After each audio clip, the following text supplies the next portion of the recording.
તો hello guys, કેમ છો બધા? મજામાં જશો તો કેટલા બધા દિવસો થઈ ગયા છે અને મોટો વિડીયો આવ્યો નથી. તો જોઈ લો યાર, મુઠિયા ઢોકળા અને એની અરે ચા. આખો વિડીયો જોજો છેલ્લે સુધી. સૌથી પહેલાં આપણે એક દૂધી લઈ લેવાની છે, તેને તમારે જલ્દીથી ખમણી નાખવાની છે. વિડીયોની સ્પીડથી ખમણશો તો હાથ પણ ખમણાઈ જશે, એટલે મેં વિડીયો ફાસ્ટ રાખ્યો છે. બધી તમારે દૂધીને ખમણી લેવાની છે. ત્યારબાદ તમારે મેથીની પાણી લઈ લેવાની છે ને એની આપણે તમારે ઝીણી ઝીણી સમારી નાખવાની છે. અને મેથી બહારથી આવે છે એટલે એને ધોવી પડે છે, એટલે મસ્ત મજાની અમે ધોઈ નાખી છે મેથીને. અને તે મેથીને હવે આપણે દૂધીની હારે એડ કરી દઈશું. આ બધું મિક્સ મિશ્રણ થાય છે.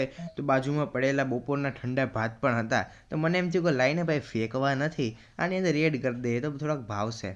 તો મસ્ત મજાના ભાત, મેથી અને આપણે દૂધી ખમણેલી બધું મિક્સ કરી લીધેલું છે. હવે આની અંદર થોડાક આવશે લોટ. સૌથી પહેલાં આપણે આની અંદર થોડીક એવી ઝીણી સમારેલું મરચું પણ એડ કરી લીધું છે. ત્યારબાદ તેમની અંદર હવે આપણે નાખશું આદું ખમણેલું. આદુનું કદ્દુકસ કરીને તમારે આની અંદર એડ કરી દેવાનું છે. મસ્ત મજાની રેસીપીની અંદર મજા આવતી હોય તો લાઇક કરી નાખો વિડીયો અને સબસ્ક્રાઇબ કરવાનું ભૂલતા નહીં. ત્યારબાદ ધાણાભાજી પણ આની અંદર જ એડ કરી દીધી છે, જેથી કરીને વિડીયો થોડોક લાંબો થાય. ધાણાભાજી ન નાખો તો હાલે. ત્યારબાદ હવે આપણે સૌથી પહેલાં લઈ લીધો છે બાજરાનો લોટ. એક વાટકો જેવડો અમે તમને બતાવેલો છે એટલો અમે બાજરાનો લોટ લીધેલો છે.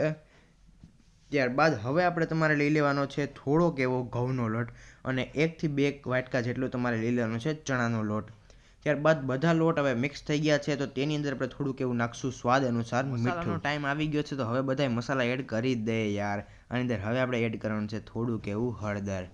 1 ચમચી જેટલી હળદરનો ઉપયોગ કરેલો છે. અને ત્યારબાદ આપણે 1 ચમચી જેટલું નાખેલું છે ધાણા જીરું. અને ત્યારબાદ હવે આપણે આની અંદર એડ કરશું 1 ચમચી જેટલો ગરમ મસાલો.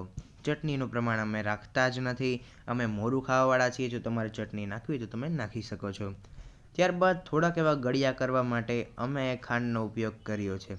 2 થી 3 ચમચી જેટલી તમારે ખાંડ પણ ઉમેરી શકો છો. અને ત્યારબાદ હવે તમારે આની અંદર એડ કરવાનું છે થોડીક એવી હિંગ. હિંગ હશે તો જરાક ટેસ્ટ પણ આવશે. આ થોડુંક એવું આપણે આની અંદર હવે એડ કરી દીધું છે ખાવાનો સોડા.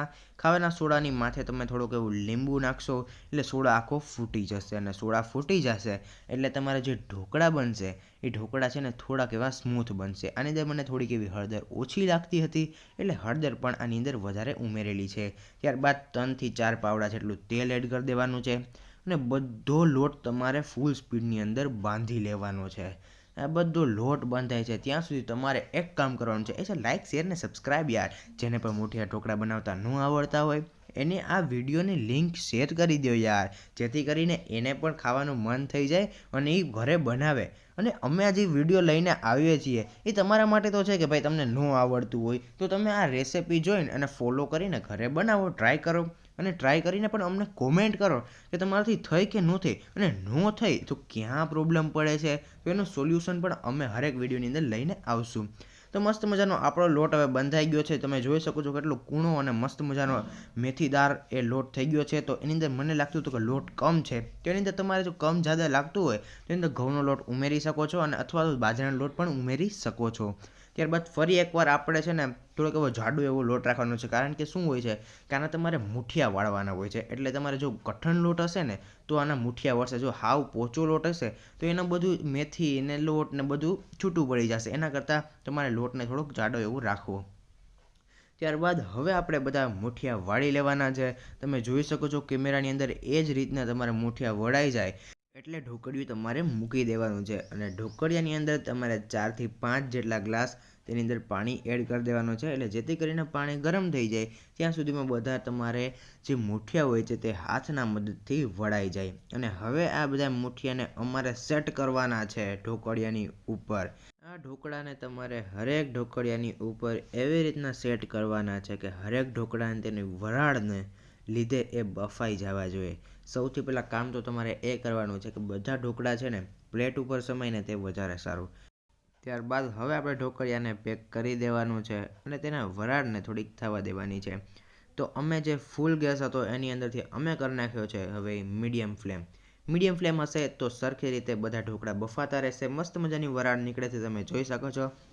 કરીબ 20 થી 25 મિનિટ જેટલી થઈ ગઈ છે અને અમારા બધા ઢોકળા છે એ બફાઈ ગયા છે. અને આની અંદરથી વરાળ પણ એ તમે જોઈ શકો છો કેવી હરખાઈ નીકળે છે. ત્યારબાદ હવે બધા ઢોકળાને તમારે થવા દેવાના છે ઠંડા. જો ઠંડા નહીં થવા દો ને તો બધા ઢોકળા કટિંગ કરશો ને ત્યારે છે ને આના ભૂકા થવા મળશે ને ભૂકો થાય ને તો ખાવાની મજા હાવ નહીં આવે. ત્યારબાદ બને છે હવે સાઈડના ગેસ ઉપર ચા. તો મસ્ત મજાનો ચા બને છે ને એની હારે ખાવાના છે ઢોકળા. તો આવી જાઓ અમારી ઘરે ચા અને ઢોકળા ખાવા માટે. હવે વઘારનો સમય થઈ ગયો છે ભાઈ. તો હવે સૌથી પહેલાં તપેલું લઈ લીધું છે, તેમની અંદર થોડુંક એવું તેલ એડ કરી દીધું છે અને રાઈ પણ એડ કરી દીધી છે. તો મસ્ત મજાનો તડકો લાગે છે રાઈનો. તો હવે તેની અંદર હવે નાખવાનો સમય આવી ગયો છે થોડુંક એવું જીરું અને રાઈ બેયનો વઘાર કરશું અને ત્યારબાદ તેમની અંદર આપણે નાખશું તલ. અને તલનું પ્રમાણ જે વધારે હશે તો ખાવાની પણ વધારે મજા આવશે.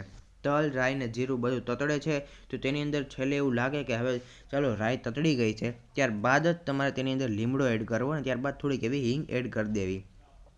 હવે એની અંદર નાખી દઈશું થોડીક એવી હળદર નાખશું ને તો તેલ આખું થઈ જાય યલો, એટલે પીળું થઈ જાય ને તો એટલે બધા જે ઢોકળા હશે ને તેલ જ્યારે બેસશે ને એની અંદર કલર આવી જશે. જો અમુક વખતે શું થાય છે કે ભાઈ ઢોકળા છે ને અમુકની અંદર હળદર માથેથી નાખો તો બધે થતું નથી, બધે મસાલા ભેળવાતા નથી, એટલે તમે તેલની અંદર નાખી દેશો ને હળદર તો બધા મસાલા ભેળવાઈ જશે. આની અંદર થોડીક એવી તમારે ચટણી એડ કરવી હોય તો કરી શકો છો અને મીઠું તમને એમ લાગે કે ભાઈ ઢોકળાની અંદર ઓછું છે તો એડ કરી શકો છો. અને અમને થોડુંક લાગે છે ગળ્યું બહુ વધારે ભાવે છે એટલા માટે અમે આ મીઠું નથી નાખ્યું ભાઈ, અમે આની અંદર નાખ્યું છે ખાંડનો ભૂકો એડ કરેલો છે, એટલે ખાંડનો ભૂકો નાખેલો છે જેથી કરીને ગળ્યા પણ થઈ શકે. તો મસ્ત મજાના ઢોકળાને તમારે હલાવી લેવાનું છે. આ પ્રોસેસ તો ખાલી 3 જ મિનિટની હોય છે. 3 મિનિટની અંદર વઘાર કરીને હલાવીને ગરમ થઈ જાય એટલે તમારે લઈ લેવાના છે અને ત્યારબાદ તેની અંદર થોડીક એવી ધાણાભાજી પણ એડ કરી દેવાની છે.